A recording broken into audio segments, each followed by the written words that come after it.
La Sonabi vous offre Africanor.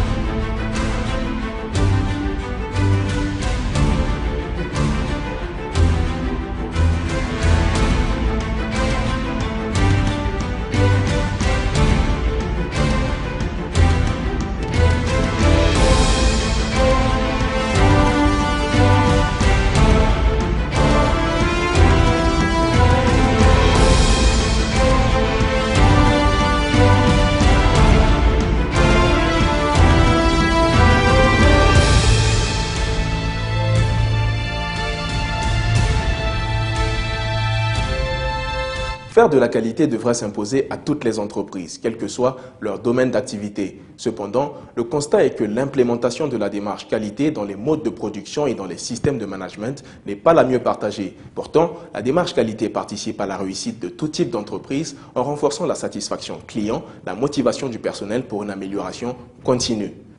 Mesdames et messieurs, bonjour et bienvenue à ce 6e numéro de votre magazine consacré à la promotion de la qualité et des innovations Africanor. Voici les titres.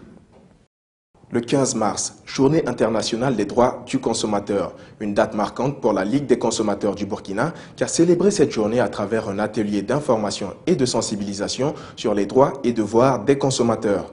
L'invité de ce numéro d'Africanor est M. Giacomo Chioca, administrateur général de Nestlé. Avec lui, nous parlerons de l'accessibilité des consommateurs à une alimentation saine et équilibrée. Une autre journée mondiale, celle de l'eau, est célébrée le 22 mars de chaque année. À cette occasion, l'Office national de l'eau et de l'assainissement ONEA, à travers ces journées portes ouvertes, a permis aux populations de s'imprégner davantage du processus de traitement et de la qualité de l'eau. Le broyeur polyvalent Kato, une machine qui permet de transformer les aliments pour le bétail et la volaille. C'est l'innovation que vous avez été nombreux à souhaiter revoir. Enfin, la Minute du consommateur, votre nouvelle rubrique de conseils à l'endroit des consommateurs.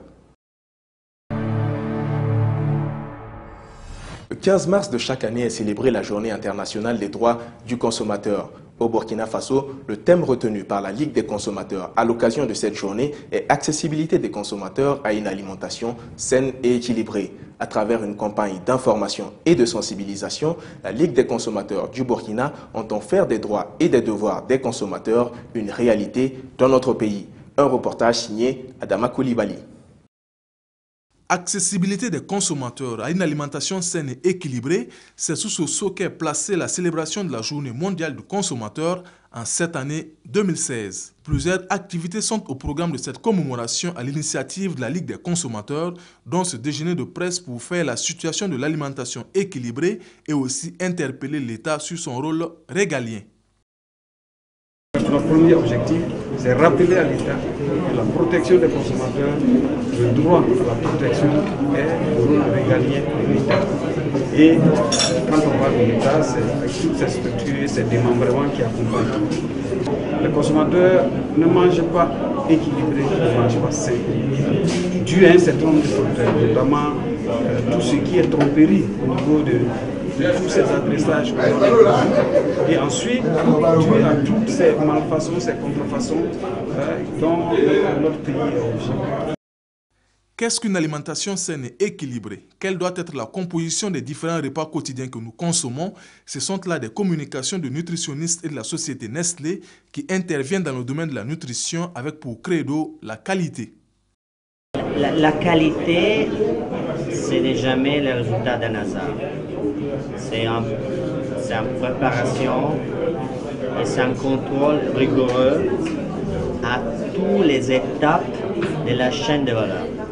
Dans l'approvisionnement, quand on va s'approvisionner des matières premières, des matières d'emballage, à la partie de la production, mais aussi, comme on a dit à la conférence, pendant aussi la commercialisation.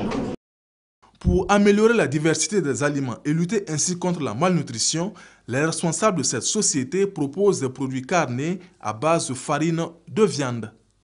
Ce que nous voudrions absolument développer pour aider le Burkina Faso, c'est la production de farine de viande qui serait très utile pour nourrir des enfants dénutris, des femmes allaitantes, des femmes enceintes, en fait toutes les personnes souffrant de petite malnutrition.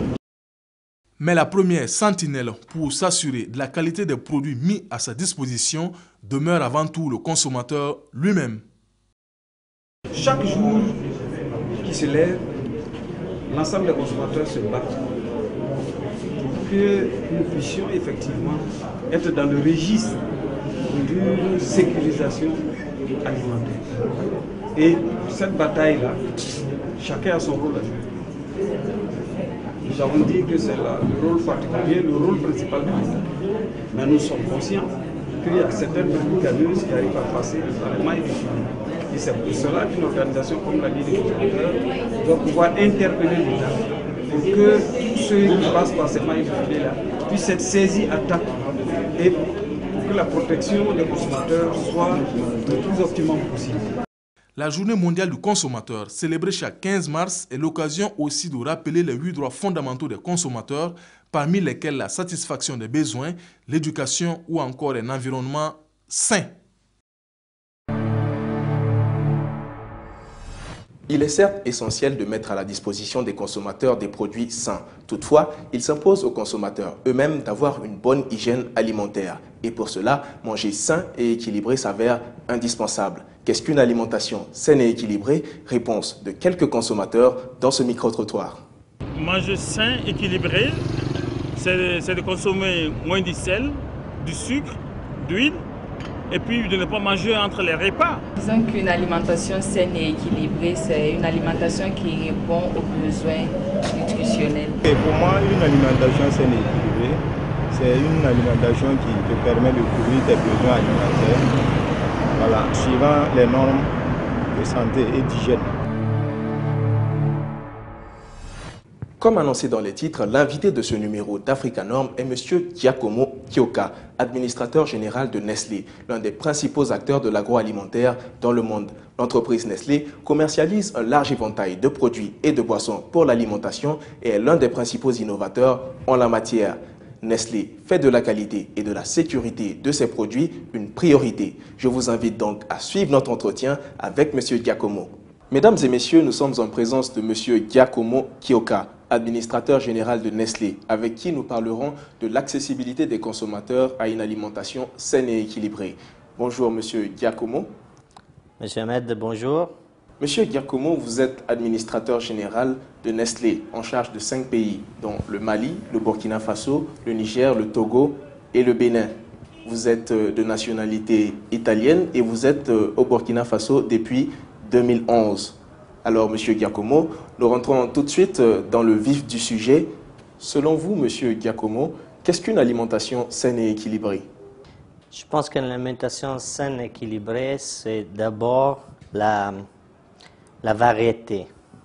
C'est très important pour avoir une alimentation saine, avoir une alimentation diversifiée.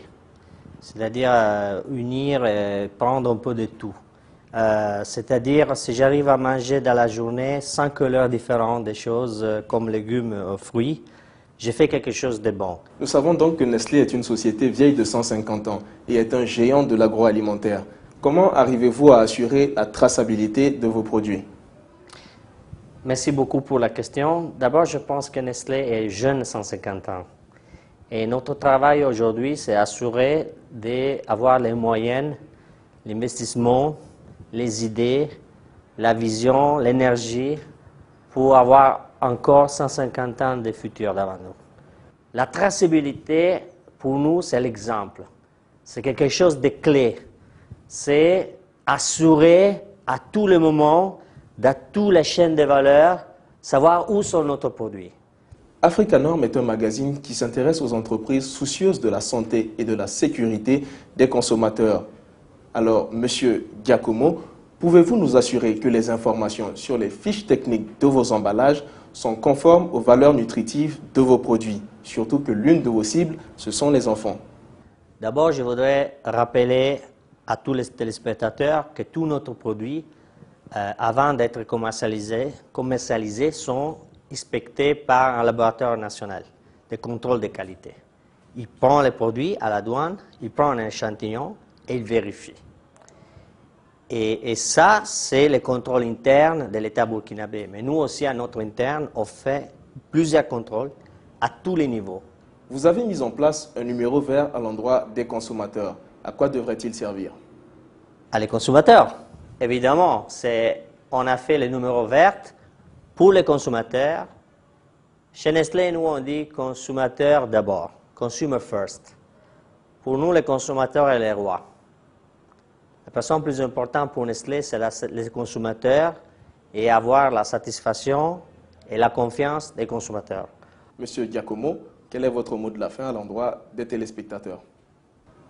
Mon mot de fin, je voudrais d'abord remercier énormément Africa Norms pour le travail que vous faites, pour sensibiliser le public, le grand public à une thématique importante, que parfois il n'a pas les justes valeurs. Je pense que c'est une responsabilité importante que vous faites, que vous avez, et je vous remercie beaucoup. Je dirais, dans mon de fin, je dirais conclusion, de rassurer les consommateurs. Je pense que sur le marché, il y a des producteurs sérieux qui cherchent tous les jours de faire des produits de qualité, avec une claire exposition de quels sont les ingrédients et les valeurs nutritionnelles des produits.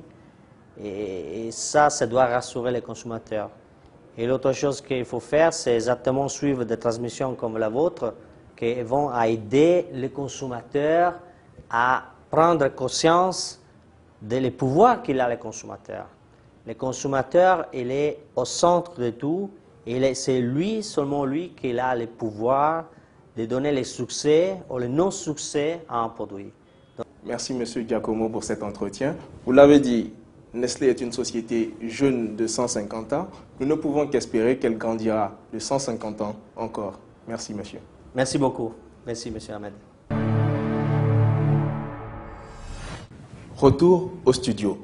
Au Burkina Faso, la problématique de l'accès à l'eau potable est de plus en plus récurrente, surtout dans les zones périurbaines et dans certaines régions. La Journée mondiale de l'eau, qui est célébrée le 22 mars de chaque année, a été l'occasion pour l'Office national de l'eau et de l'assainissement ONEA, à travers ces journées portes ouvertes, de permettre aux populations de s'imprégner davantage du processus de traitement de l'eau. À cet effet, Africa Norms s'est rendu dans l'une des stations de traitement d'eau de l'ONEA pour vous. Nous sommes ici au centre de production d'eau de l'ONEA, Office national de l'eau et de l'assainissement, 6 à Paspanga. Ce centre a été ouvert au public dans le cadre de la Journée mondiale de l'eau, célébrée ce 22 mars, une occasion pour expliquer le processus de production de l'eau potable.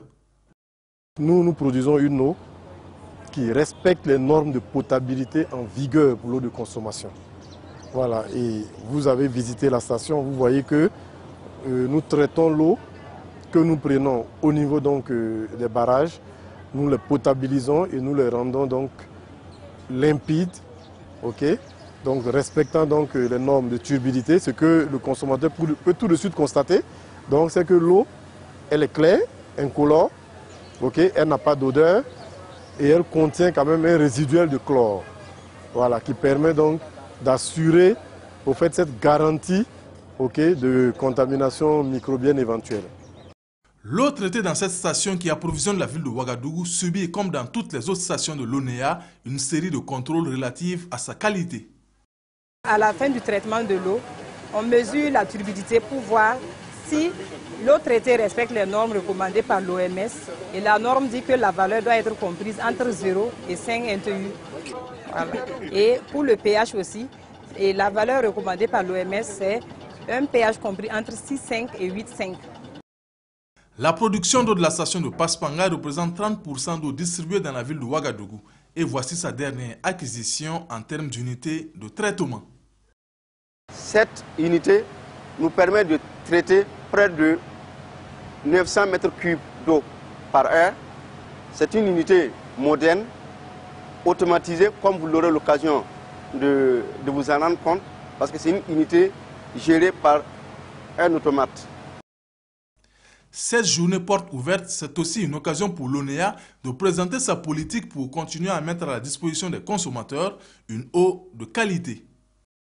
L'ONEA dispose d'une cellule de veille technologique donc, qui prospecte toutes les techniques donc, de traitement efficientes qui permettront donc, de produire de l'eau potable. Aujourd'hui, nous avons introduit donc, en notre sein un produit et ce produit est très efficace et très efficient parce qu'il nous permet donc de faire une économie sur le traitement donc de l'eau et en même temps améliore la saveur de l'eau puisque utilisant moins de produits, ne laissant même pas de résiduel de produits donc, dans l'eau. Les 30% de la production d'eau de cette station sont complétés par celle de Ziga pour une production journalière d'environ 130 000 m3 d'eau pour la ville de Ouagadougou dont les besoins sont de plus en plus croissants.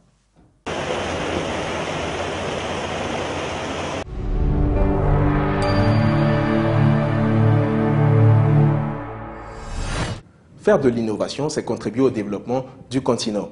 Africanorm vous envoie redécouvrir une innovation révolutionnaire dans le domaine agropastoral. Il s'agit du broyeur polyvalent Kato, un outil mis au point pour développer la culture fourragère et garantir une disponibilité suffisante des aliments pour le bétail et la volaille en période de soudure.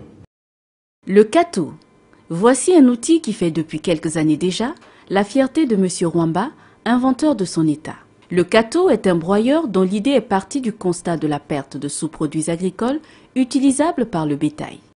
Le broyeur polyvalent Kato est une technologie dans le monde agricole, plus particulièrement dans l'agroalimentaire et agropastoral, qui consiste à transformer tout ce qui est sous-produits agricoles et les céréales pour l'aliment de bétail et de volaille et la pisciculture. Quand on constate que les bétails consomment les sous-produits agricoles qui sont jetés dans la nature, qui sont laissés dans les champs, c'est une perte pour l'agriculteur et pour l'éleveur.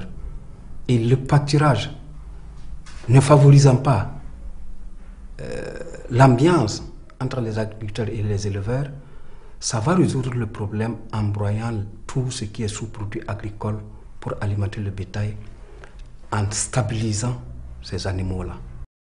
Pour la production du broyeur polyvalent, il existe 2 sites où sont usinées et assemblées les différentes parties, notamment ici, des poulies avec une dizaine d'employés permanents. Les matériaux provenant pour la plupart de la récupération. Le broyeur polyvalent Kato est un équipement de valorisation des fourrages pour le bétail, reconnu et utilisé par le ministère des Ressources animales. Il le met surtout à la disposition de nombreuses populations rurales. Le broyeur polyvalent Kato fait partie des équipements que nous utilisons en fait dans la valorisation des fourrages grossiers. C'est un outillage qui entre dans l'équipement des acteurs, puisque au niveau de ma direction, véritablement, nous nous chargeons de mettre à disposition des équipements à prix subventionné qui permettent donc aux acteurs d'améliorer l'alimentation des animaux. C'est un équipement qui est beaucoup apprécié par nos acteurs sur le terrain parce que ça permet de valoriser véritablement de l'alimentation initialement qui n'était pas utilisable par les animaux, soit partiellement utilisée. Je peux vous donner l'exemple du fait que si vous prenez les tiges de céréales qui sont en fait une partie importante de l'alimentation du cheptel, à l'étape naturelle, les tiges sont valorisées à peine à 35-37% de la masse corporelle des tiges. Avec cet équipement, nous arrivons à améliorer significativement l'utilisation donc de ces tiges-là à près de 99% parce que l'une des principales caractéristiques de cet outillage-là, ça permet donc de fractionner en fait ces tiges-là et les rendre plus appétables. Ça veut dire que les animaux arrivent à consommer une grande partie donc de ces tiges-là qui initialement étaient gaspillées. Depuis son lancement officiel en 2012, le broyeur polyvalent Kato a induit un changement appréciable chez de nombreux producteurs. Nous sommes ici à Saba. Rasmane Nikema utilise le broyeur pour produire non seulement pour son bétail, mais aussi pour la vente qui lui rapporte des revenus considérables. Plus d'une vingtaine de villages ont recours à ses services.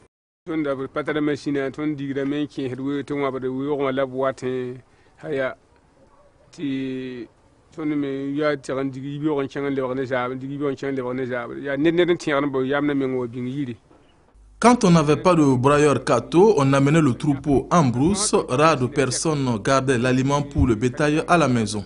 Et depuis qu'on a cette machine, on ne souffre plus. On amène l'herbe à la maison et on fait broyer tout en mélangeant avec du réticulatum et ça nous apporte beaucoup d'avantages. Ce qui fait que tous ceux qui sont dans les villages autour nous appellent pour broyer leur aliment pour bétail. Les cultivateurs, après les récoltes, nous vendent les tiges et les sous-produits. Plus rien ne se perd désormais.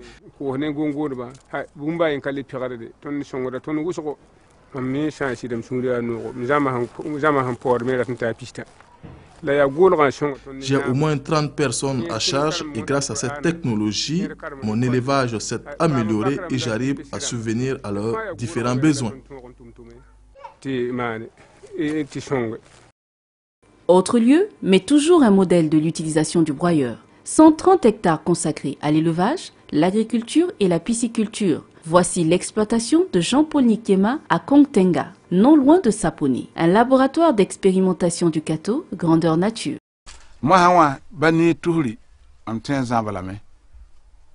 Grâce à cette technologie Kato, aujourd'hui, je peux prendre soin de plusieurs milliers de têtes de bœufs sans aucune difficulté. Tout résidu agricole, si vous l'amenez ici, je le transforme en aliment pour bétail. Je connais les bénéfices de cet outil et j'invite la population à s'en approprier pour que le Burkina Faso aille toujours de l'avant.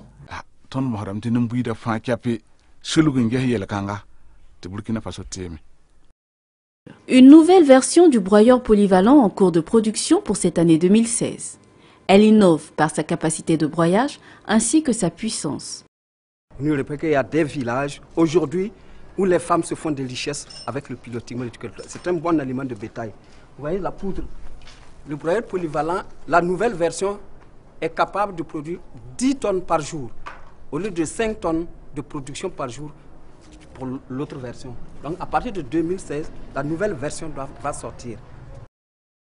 Le broyeur polyvalent, selon son concepteur, doit être approprié davantage par les autorités, mais surtout par les producteurs.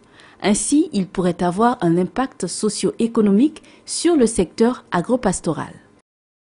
Je vois l'avenir de l'invention du broyeur polyvalent un lendemain meilleur, qui doit apporter un plus dans l'économie, qui doit éliminer certains facteurs sociaux entre l'agriculteur et l'éleveur qui se chamaillent chaque année. Ça sera un circuit fermé. L'agriculteur donne ses sous-produits à l'éleveur transforme en aliments de bétail. Comme les animaux ne vont plus aller en pâturage, les bouches vont servir à fertiliser les champs agricoles. Et vice-versa, en ce moment, il y a une entente directe entre ces paysans-là qui vont travailler de sorte pour le développement de ce pays. Nous nous disons qu'avec un programme de 5 ans, nous pouvons mettre à la disposition chaque année près de 5000 emplois au Burkina Faso avec la technologie que nous avons mise au point, qui est brevetée à l'Organisation africaine pour la propriété intellectuelle, l'OAPI, depuis 2010. Et nous avons le brevet d'invention. Le Kato a reçu de nombreuses distinctions, notamment aux Journées scientifiques de l'Université de Lomé, au First Site, aux foires de la CEDEAO, de l'UOMOA et le prix du ministère des Ressources animales.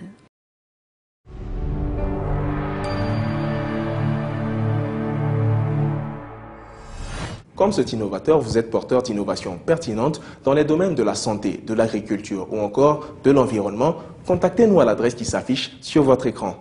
La protection des consommateurs passe impérativement par le respect de leurs droits, en l'occurrence le droit à l'information. C'est pourquoi votre magazine Africanorm qui s'intéresse aux entreprises et aux personnes soucieuses de la santé et de la sécurité des personnes vous offre la Minute du consommateur, une rubrique à travers laquelle des conseils seront prodigués aux consommateurs.